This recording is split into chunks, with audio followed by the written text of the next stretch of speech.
नमो भगवते वासुदेवाय।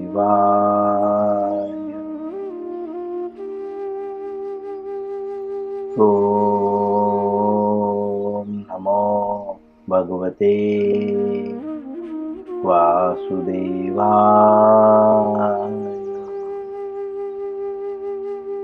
ओम नमो भगवते वासुदेवाय।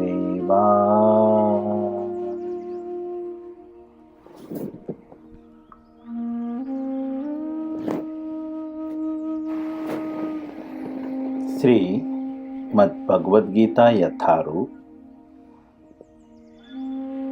अध्याय 9।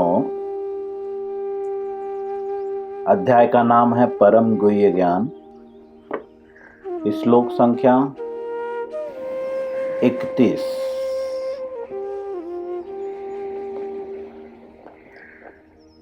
सभी लोग श्लोकों को मेरे पीछे उच्चारण करने का प्रयत्न करें यथासंभव। क्षिप्रं भवति धर्मात्मा सत्स्वच्छान्ति निगच्छति कौन्तेय प्रतिजानीहि न मे भक्तः प्रणश्यति। पुनः सभी लोग मेरे पीछे उच्चारण करें। क्षिप्रं भवति धर्मात्मा सत्स्वच्छान्ति निगच्छति कौन्तेय प्रतिजानीहि न मे भक्तः प्रणश्यति। पुनः एक बार सभी उच्चारण करें। क्षिप्रं भवति धर्मात्मा सत्स्वच्छान्ति निगच्छति कौन्तेय प्रतिजानीहि न मे भक्तः प्रणश्यति। शब्दार्थ, अनुवाद और तात्पर्य श्रील प्रभुपाद जी के द्वारा। सबसे पूर्व हम शब्दार्थ पढ़ेंगे। क्षिप्रम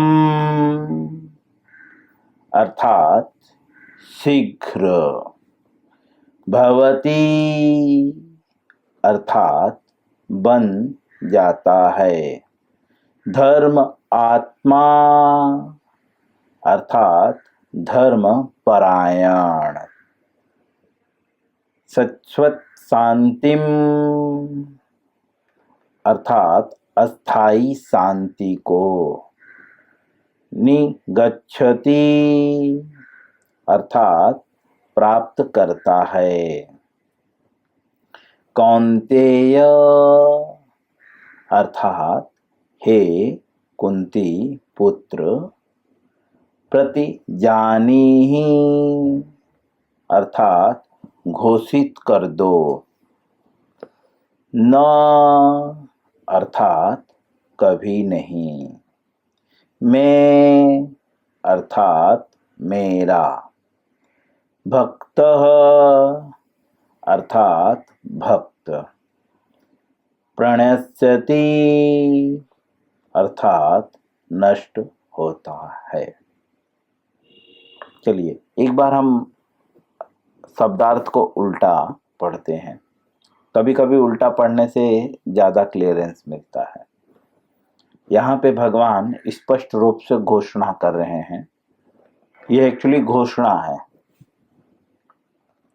प्रणश्यति नष्ट होता है, लेकिन यहाँ पे नष्ट होता है का मतलब खत्म होता है नहीं, इससे पूर्व न लगाया जा चुका है। न कभी नहीं नष्ट होता है। कौन कभी नहीं नष्ट होता है?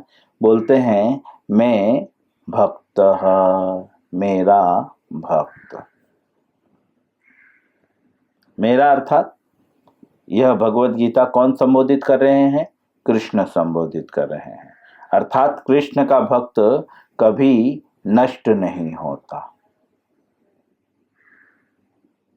प्रति जानी ही, ऐसा घोषणा कर दो। भगवान कह रहे हैं कि ऐसा घोषणा कर दो कि मेरा भक्त जो है कभी नष्ट नहीं होता।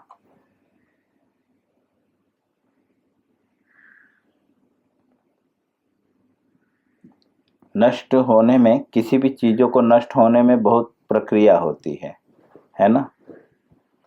तो दूसरे शब्द में अगर मटेरियली हम समझने का प्रयास करें तो जो भगवान का भक्त है उसे किसी प्रकार का भी कष्ट नहीं होता। क्यों कष्ट नहीं होता? तो बोलते हैं क्योंकि वह धर्मात्मा, धर्मात्मा शब्द प्रयोग किया गया, अर्थात धर्म परायण है वह। और जो धर्म परायण है उसके लक्षण क्या है? तो बोलते हैं शाश्वत शांतिम, अस्थाई शांति को निगच्छति, प्राप्त करता है। या जो अस्थाई शांति को प्राप्त कर चुका है, कई प्रकार की शांति है, एक अस्थाई और अस्थाई। अस्थाई का मतलब जो नहीं बदलने वाला है, अस्थाई मतलब जो बदलता रहता है। हमारे जीवन में शांति बदलती रहती है, कभी अशांति तो कभी शांति, लेकिन कंटिन्यू शांति नहीं रहती। लेकिन यहाँ पे भगवान बोल रहे हैं अस्थाई रूप से शांति को प्राप्त करता है। गच्छति मतलब प्राप्त करता है। कौन प्राप्त करता है? बोलते हैं धर्मात्मा, जो धर्मात्मा होता है। चलिए अनुवाद को हम पढ़ते हैं। श्रील प्रभुपाद जी जो है इसका अनुवाद करते हुए कहते हैं, वह तुरंत धर्मात्मा बन जाता है और अस्थाई शांति को प्राप्त होता है। हे कुंती पुत्र, निडर होकर घोषणा कर दो कि मेरे भक्तों का कभी विनाश नहीं होता। यहाँ पे श्रील प्रभुपाद जी शब्द का प्रयोग कर रहे हैं वह अर्थात इसके पूर्व के श्लोकों को संबोधित कर रहे हैं। कौन? वह मतलब कौन? पिछला श्लोक। अपि चेतसु दुराचारो भजते माम अनन्य भाग साधुरेव समन्तव्यः सम्यक गव्य वसितो हि सः। कौन व्यक्ति? जो भगवत भक्ति में रत रहता है। अगर उससे कितनी भी गलती हो जाए, जघन्य से जघन्य कर्म करता है, यदि कोई जघन्य से जघन्य कर्म करता है, बट तात्पर्य में श्रील प्रभुपाद जी स्पष्ट रूप से बता चुके हैं पिछले श्लोक के कि जानबूझ के नहीं, गलती से किसी से जघन्य पाप हो जाता है। कभी कभी जो है यहाँ पे जो जघन्य से जघन्य पाप होने का तात्पर्य यह भी है कि कभी कभी जैसे कोई मृत्यु हो जाती है तो हम छोड़ देते हैं, अरे, या किसी खास दिन में किसी की मृत्यु हो जाती है तो उस दिन नाम जप पूजा पाठ सब कुछ छोड़ देते हैं। बट भगवान कहते हैं कि जघन्य से जघन्य पाप होने पर भी जो है, जो भगवत भक्ति में रत रहता है, वह जो है धर्मात्मा बन जाता है। मतलब किसी भी परिस्थिति में,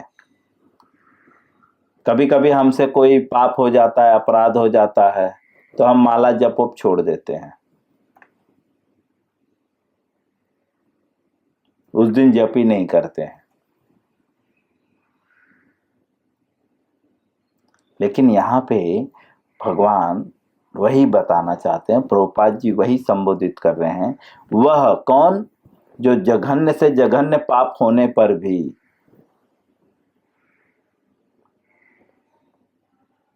भक्ति में रत रहता है।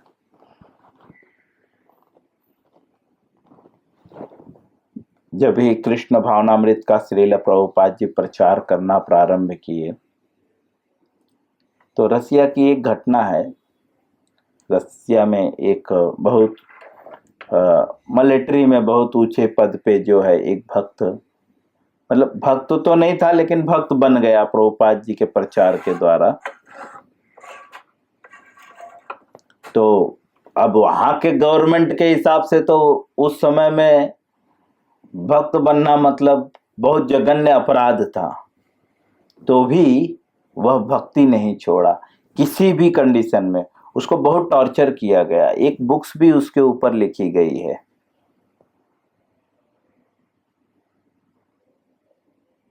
समथिंग ब्रेड सॉल्ट करके ऐसा है। इस्कॉन में बुक्स है, उनके ऊपर एक बुक्स लिखी गई है। तो वह भक्त जो है उसको बहुत टॉर्चर किया गया कि छोड़ दे। विदेशों में एक समय प्रचार के दौरान ऐसा सिचुएशन था कि कुछ कुछ देशों में तो भक्तों को देख के तुरंत जेल में डाल दिया जाता था। बहुत डिफिकल्टी से कृष्ण भावनामृत का प्रचार पूरे विश्व में हुआ है।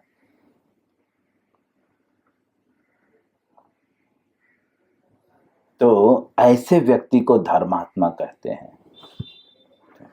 वहां की दृष्टिकोण में वो बहुत जघन्य कार्य कर रहा था, बहुत जघन्य अपराध कर रहा था, लेकिन उसके बाद भी उसने भक्ति को नहीं छोड़ा। जरूरी नहीं है कि हम हर किसी की नजर में सही रहें। चोर की नजर में तो पुलिस जघन्य अपराध कर रहा है चोरों को पकड़कर, तो इसका मतलब चोर सही है क्या? नहीं। तो वैसे ही ये भौतिक संसार में लोग आपको बोलेंगे ये तो जघन्य अपराध है, तुम भक्त होकर ये कर रहे हो, भक्त होकर कर रहे हो। वे दुनिया बहुत उपदेश देती है।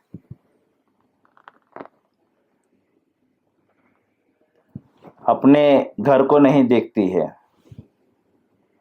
अपने बच्चों के संस्कार को नहीं देखती है, दूसरे के भक्तों के दूसरे लोगों को संस्कार सिखाते हैं। यह दुनिया ऐसी है। खैर, हमें उन लोगों को नहीं देखना है जो भक्त होते हैं। उनसे कोई भी गलती हो जाए वो परवाह नहीं करते, भक्ति में रत रहते हैं। ऐसा व्यक्ति जो है, ऐसा जीव जो है, तुरंत धर्मात्मा बन जाता है। धर्म आत्मा दो शब्द हैं। धर्म पे चलने वाला आत्मा, उसे धर्मात्मा कहते हैं। धर्म क्या है? तो भागवतम में जो है धर्म के विषय में बताया गया है। 6वें अध्याय के जो है 6वें स्कंद के 3रे अध्याय के 19वें श्लोक में, धर्मस्तु साक्षात भगवत प्रणेतम। 6 कैंटो 3 चैप्टर 19 श्लोक। भागवतम जो है 12 स्कंदों में विभाजित किया गया है, जिसमें बहुत सारे अध्याय हैं।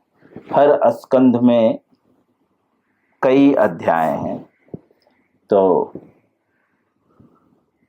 6वें स्कंद के 3रे अध्याय के 19वें श्लोक में बताते हैं, धर्मस्तु साक्षात भगवत प्रणेतम। धर्म क्या है? बोलते हैं साक्षात भगवान के द्वारा, प्रणेतम मतलब स्थापित किया गया है। जो भगवान के द्वारा कहा गया है उसे धर्म कहते हैं।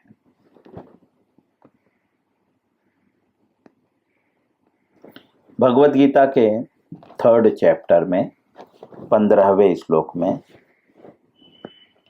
भगवान कहते हैं कि भगवान जो कहते हैं वह धर्म है। तो भगवान क्या कहते हैं? तो कहते वेदों में नियत कर्मों का विधान है। कर्म ब्रह्मो भवद वृद्धि ब्रह्म अक्षर समुद्भव।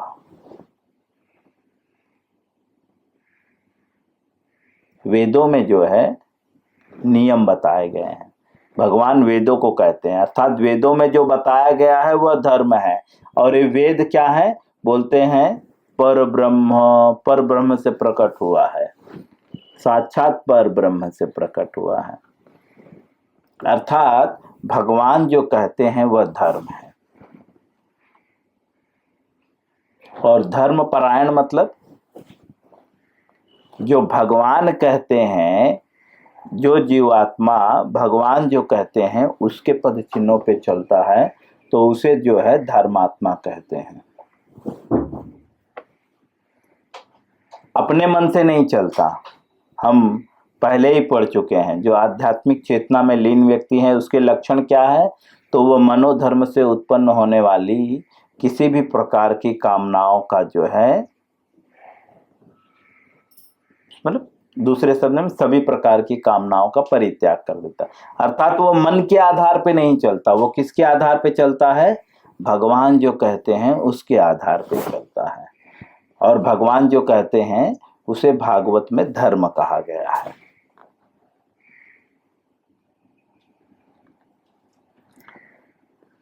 तो भगवान यहाँ पे कहते हैं वह तुरंत जो है धर्मात्मा बन जाता है। कौन? जो कैसा भी कर्म उसने किया हो लेकिन वो भक्ति में रत रहता है। लेकिन भक्ति में रत रहने का मतलब ऐसे नहीं कि ठीक है ना सिर्फ राम राम राम राम करे, नहीं, बोलते हैं संकल्प पूर्वक। समझे कि मुझे किसी भी परिस्थिति में करना है। ऐसा नहीं कि सुबह कभी किया, कभी शाम को किया, कभी दोपहर को, नहीं, बोलते संकल्प पूर्वक। अडिग मतलब जो डिगता नहीं।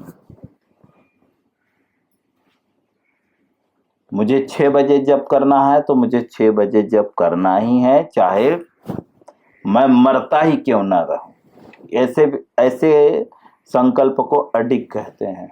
जब जो व्यक्ति किसी भी परिस्थिति में, बुखार रहे, सर्दी रहे, खांसी रहे, यह इतना आसान नहीं है, वैसे स्थिति को अडिग कहते हैं, जो डिगता नहीं है, खड़ा रहता है कुछ भी हो जाए। और संकल्प के साथ कि मुझे इतना करके ही उठना है। भक्ति में रत रहता है अडिग होकर। हम तो भक्ति में रत तो हैं लेकिन डिग होकर। कभी 4 माला हुआ, कभी 2 माला हुआ, कभी सुबह हुआ तो कभी शाम को हुआ, कभी 4 बजे उठे तो कभी 6 बजे उठे, कभी 7 बजे उठे, कभी 9 बजे तक सोते ही रहे, कभी कभी तो 12 बजे तक भी सो जाते हैं। हमें डिगते रहते हैं हम। लेकिन जो अडिग होकर भक्ति में रत रहता है, कुछ भी हो जाए, चाहे उससे कोई भी जघन्य काम हो जाए, उसके बाद भी वो डिगता नहीं है। बट हमसे कोई गलती हो गई तो हम डिग जाते हैं तुरंत। किसी से झगड़ा भी होने पे हम डिग जाते हैं और उस दिन हमारी साधना को हम इधर उधर कर देते हैं। तो जो अडिग होकर भक्ति करता है, भक्ति में रत रहता है, वह तुरंत जो है क्या, धर्मात्मा बन जाता है। और जो व्यक्ति धर्मात्मा बन जाता है, श्रील प्रभुपाद जी अनुवाद में लिखते हैं, वह अस्थाई शांति को प्राप्त करता है। जैसा कि मैंने कहा 2 प्रकार की शांति है, अस्थाई और अस्थाई। हमारी शांति क्यों अस्थाई है? अस्थाई शांति क्यों नहीं है? मतलब हमेशा हम सुखी क्यों नहीं है? कारण कि हम धर्मात्मा नहीं है। क्यों धर्मात्मा नहीं है? क्योंकि हम भक्ति में रत नहीं है। भक्ति में अभी जो हम भक्ति कर रहे हैं, इसमें सही से रत कब होंगे? जब हम अडिग होकर संकल्प पूर्वक भक्ति करेंगे। अगर हम संकल्प पूर्वक होकर भक्ति करेंगे तो निश्चित ही यहाँ पे भगवान बता रहे हैं वो तुरंत धर्मात्मा बन जाएगा, और जब वह धर्मात्मा बन जाएगा तो वह अस्थाई शांति को प्राप्त करेगा। अस्थाई का मतलब उसके जीवन में हमेशा शांति रहेगी, कभी अशांति नहीं आने वाली। हमारे जीवन में अशांति का कारण है कि हम धर्मात्मा नहीं, अर्थात दूसरे शब्द में हम भगवान के कहे गए वाक्यों पे चल ही नहीं रहे। भगवान तो इतना भी बोलते हैं, नेहा भी क्रम नाशोस्ति प्रत्यवायो न विद्यते स्वल्पमप्यस्य धर्मस्य त्रायतो महतो भया। बोलते थोड़ा भी संकल्प पूर्वक जो है अडिग होकर धर्म के पथ पे चलो। दूसरे शब्द में मैं कहूं, एक माला ही जप करो अडिग होकर, यही टाइम पे मुझे करना है, तब आप देखोगे वास्तविक शांति को प्राप्त हो जाओगे। आप वास्तविक शांति को प्राप्त करोगे, आपको वास्तविक शांति का अनुभव होगा। भगवान आगे कहते हैं, हे कुंती पुत्र,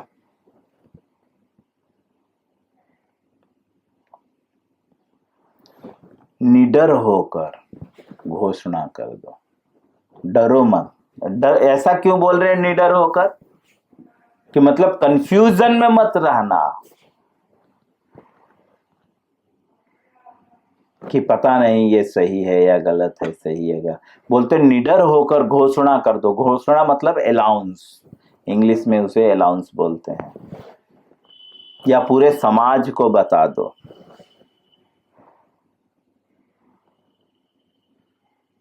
क्या घोषणा कर दो? मेरे भक्त का कभी विनाश नहीं होता।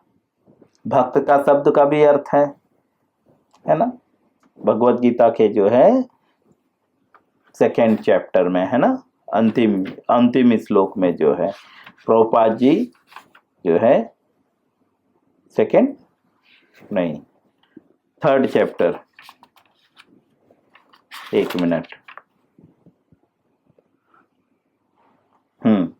3rd चैप्टर के अंतिम श्लोक में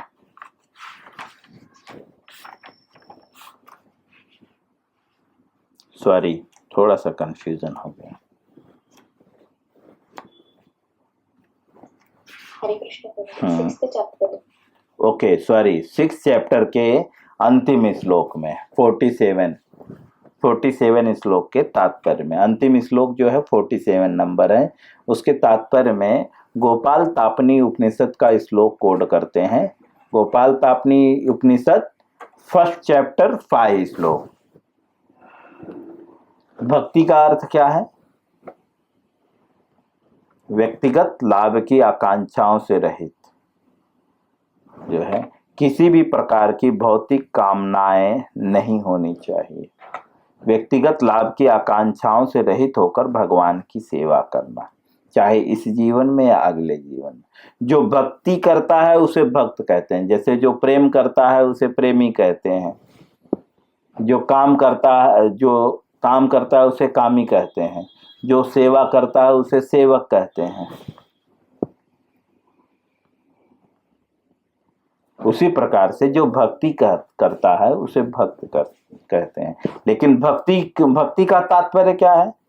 लोग मंदिर में आते हैं, काम करते हैं, पैसे की उम्मीद रखते हैं, कभी कभी प्रसाद की भी उम्मीद रखते हैं, लेकिन बोलते हैं जो किसी भी प्रकार की, चाहे इस जीवन में चाहे अगले जीवन में, किसी भी प्रकार की उसके अंदर कामना नहीं होती है ना।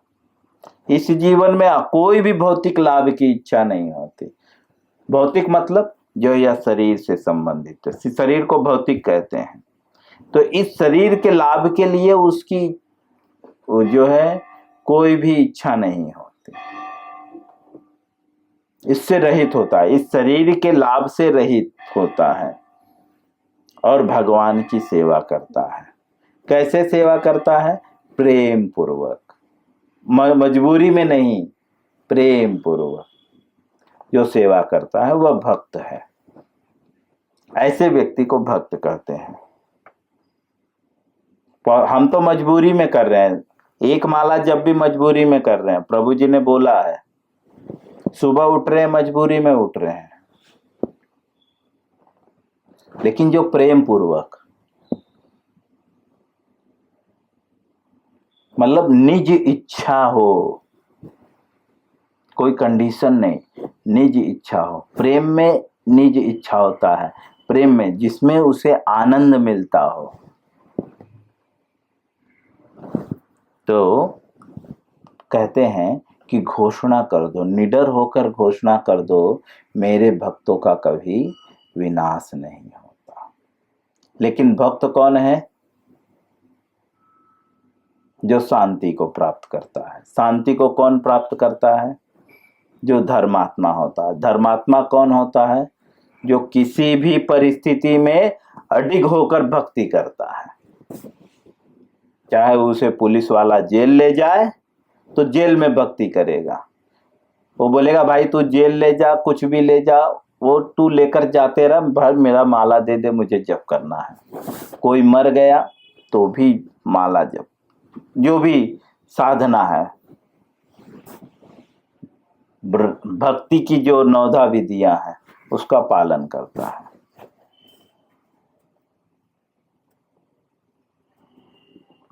उसका कभी विनाश नहीं होता। इस प्रकार से श्रील प्रभुपाद जी जो है भगवत गीता के जो है 9वें अध्याय के 31वें श्लोक का अनुवाद पूर्ण करते हैं। कल श्रील प्रभुपाद जी तात्पर्य में हमें इस श्लोक को और अच्छे से समझाएंगे और हम समझेंगे। हरे कृष्णा।